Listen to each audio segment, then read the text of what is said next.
విశాఖ జిల్లా వైఎస్ఆర్సీపీ మహిళా విభాగం వైస్ ప్రెసిడెంట్ డాక్టర్ సత్య జియాని గారితో ఉన్నాము. భోగాపురం క్రెడిట్ ఎవరికి దక్కుతుందని అనుకుంటున్నారు మేడం?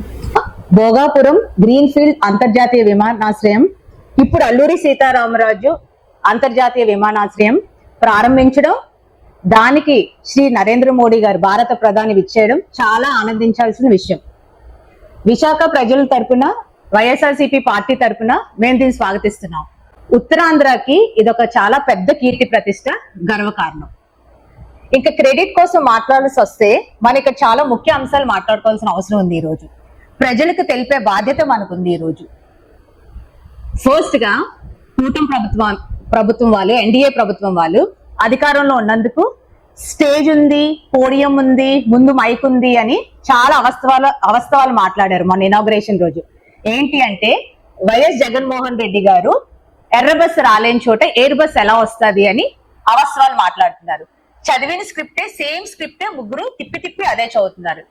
ఇక్కడ ఏం జరిగిందంటే ఒక ర్యాండమ్ మీటింగ్ లో ఒక మహిళ, అన్నా మాకు 2 ఆడపిల్లలు, ఒక తమ్ముడు ఉన్నారు, చదువుకోవడానికి మౌలిక సదుపాయాలు లేని చోట ఎయిర్పోర్ట్, ఎర్ర బస్సు రాలేని చోట ఎయిర్ బస్ ఎలా వస్తుంది అన్నా, ఎయిర్పోర్ట్ ఎలాగన్నా అంటే ఆ కాంటెక్స్ట్ లో వైఎస్ జగన్మోహన్ రెడ్డి గారు ఆ వర్డ్స్ రిపీట్ చేస్తున్న సందర్భంలో కట్ కాపీ చేసి వీళ్ళు అవస్తవాలు స్ప్రెడ్ చేయడం అనేది, ఈ ముగ్గురు చంద్రబాబు నాయుడు గారు, పవన్ కళ్యాణ్ గారు, నారా లోకేష్ గారు స్క్రిప్ట్ సేమ్ చదవడం అనేది, ప్రజలకు అవాస్తవాలు అసత్యాలు చెప్పడం అనేది కరెక్ట్ కాదని నేను భావిస్తున్నాను.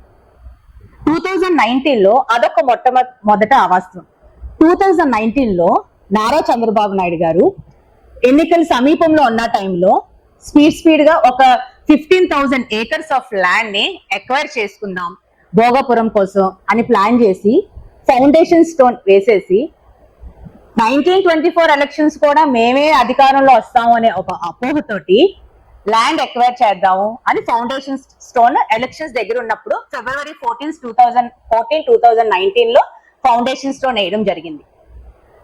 దురదృష్టవశాత్తు వైఎస్ఆర్సీపీ అదృష్టవశాత్తు జగన్మోహన్ రెడ్డి గారు, మా అధినేత, అధికారంలో రావడం, 2020లోని జిఎంఆర్ గ్రూప్ బిడ్డింగ్ లో భోగాపురం ఎయిర్పోర్ట్ ప్రాజెక్ట్ ఆయనకి వెళ్ళడం, జగన్మోహన్ రెడ్డి గారు జిఎంఆర్ గ్రూప్ తోటి కన్సెషన్ అగ్రిమెంట్ చేసుకోవడం, 15,000 acres ఆఫ్ ల్యాండ్ ఎయిర్పోర్ట్ కి ఎందుకు, 1,500 acres ల్యాండ్ ముంబై ఎయిర్పోర్ట్ ఉంది, 800 acres ఆఫ్ ల్యాండ్ కొచ్చి ఉంది, దీనికి ఇంత 15,000 ఎకరాలు ఎందుకు అని చెప్పేసి జగన్మోహన్ రెడ్డి గారు 2,700 acres ఆఫ్ ల్యాండ్ ని ఎక్వైర్ చేసి అక్కడున్న రీహాబిలిటేషన్ అండ్ రీసెటిల్మెంట్ చేసి, అంటే అక్కడున్న 4 గ్రామాల ప్రజలకి రీలొకేట్ చేసి వాళ్ళకి కావాల్సిన బేసిక్ అమ్యూనిటీస్, వాటర్ సప్లై అవనివ్వండి, పార్క్స్ అవనివ్వండి, స్కూల్ కి అవనివ్వండి, హాస్పిటల్స్ అవనివ్వండి, అండర్ గ్రౌండ్ డ్రైన్ లైన్ అవనివ్వండి, అన్ని సదుపాయాలు కూర్చి కాంపన్సేషన్ గా ఒక్కొక్క ఫ్యామిలీకి 10 లక్షలు ఇచ్చి వాళ్ళకి చేయాల్సిన బెనిఫిట్ అంతా ఆ జనాలకి చేసి, నో అబ్జెక్షన్ సర్టిఫికెట్స్ తెచ్చి, సైట్ క్లియరెన్స్ చేసి, భద్రతా సెక్యూరిటీ పర్మిషన్స్ అన్ని తెచ్చుకొని, ఎన్వైరన్మెంటల్ పర్మిషన్స్ తెచ్చుకొని, డీజీసీ అప్రూవల్ తెచ్చుకొని, ఇవన్నీ క్లియర్ చేసుకొని 2023లో May 23 జగన్మోహన్ రెడ్డి గారు వైసీపీ ప్రభుత్వంలో ఫౌండేషన్ స్టోన్ వేసి జిఎంఆర్ సంస్థకి బిల్ చేసుకునే అన్ని రకాల సదుపాయాలు ఆయన చేతిలో పెట్టి, నిర్మాణం 2 years లో అయిపోయేటట్టు చూడండి సార్ అని ఓపెన్ ప్లాట్ఫామ్ లో చెప్తే జిఎం గారు ఆయనకి క్రెడిట్ ఇవ్వాలని 2.5 years లోని భోగాపురం ఇంటర్నేషనల్ ఎయిర్పోర్ట్ నిర్మాణం చేయడం జరిగింది.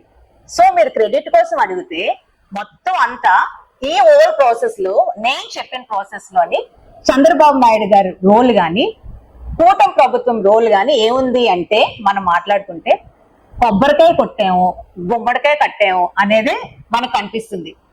నెక్స్ట్ కొన్ని రోజులు పోయాక దసరాకు చెప్తారు సిబిఎన్ గారు, చక్రాల కింద నిమ్మకాయలు పెట్టాము, దాన్ని మేమే తొక్కాము అన్నట్టు ఆయన చెప్తారు.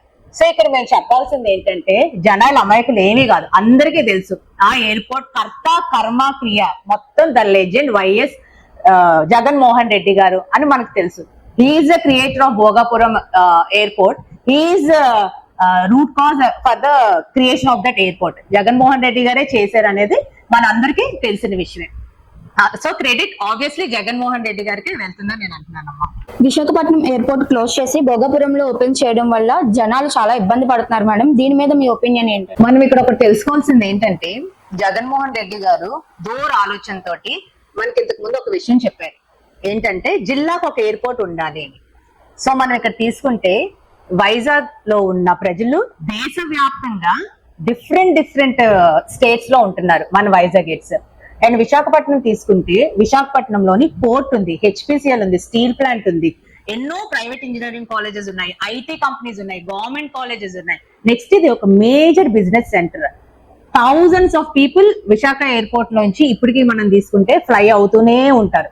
సో అలాంటి ఎయిర్పోర్ట్, ఒక ఎమోషనల్ గా కనెక్ట్ అయిన ఎయిర్పోర్ట్ ఆగస్ట్ 16th వరకే ఆపరేషన్ జరుగుతున్నాయి, 17th నుంచి షట్ డౌన్ చేసేస్తున్నారు అన్న విషయం తెలిసినప్పుడు కొద్ది బాధే కలిగింది.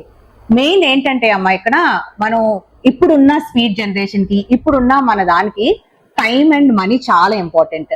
ఇక్కడ నుంచి భోగాపురం వెళ్ళాలంటే నియర్లీ 1.5 hours to 2 hours పడుతుంది. మెయిన్ ట్రాఫిక్ ప్రాబ్లం ఉంది. ఇక్కడ నుంచి వేపగుంట ఆనందపురం వెళ్లే వరకే మనకి 1.5 hours పట్టొస్తుంది. అక్కడ 1 hour పడుతుంది. అక్కడ నుంచి మళ్ళీ భోగాపురం వెళ్ళాలంటే నియర్లీ 2 hours పడుతుంది.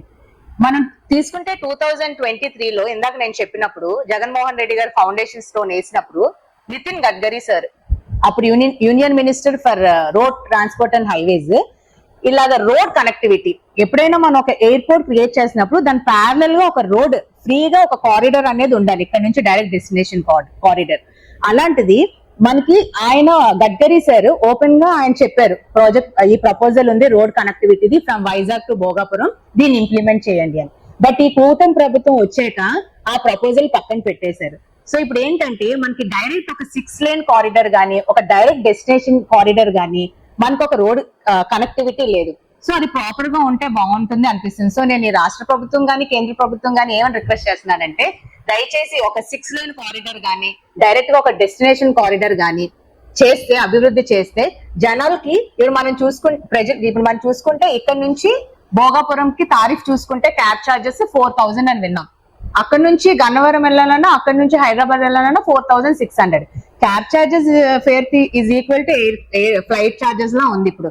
సో మనం ఏంటంటే ఇందులో మనీ పోతుంది, మనకి టైం కూడా చాలా వేస్ట్ అవుతుంది. యాక్చువల్లీ ఇక్కడ ఎయిర్పోర్ట్ ఏంటంటే సెంటర్ గా ఉంటది, మన వైజాగ్ వాళ్ళందరికీ సెంటర్ గా ఉండడం వల్ల ఈజీగా ఉంటుంది యాక్సెస్ ఫ్లైట్ నుంచి వేరే ప్లేసెస్కి వెళ్ళాలి. ఇప్పుడు ఇది ఒక చిన్న డ్రాబ్యాక్ ఉంటుంది మనకి ఎయిర్పోర్ట్ మార్చడం వల్ల. కూటమి ప్రభుత్వం వరకు మేము ఏం తెలియజేయాలనుకుంటున్నామంటే, అసత్య ప్రచారాలు మాని క్రెడిట్ చోరు చేయడం ఆపుకొని ప్రజలకు ఉపయోగపడే పనులు అభివృద్ధి చేయాలని మేము కోరుకుంటున్నాం. జై హింద్, జై జగన్.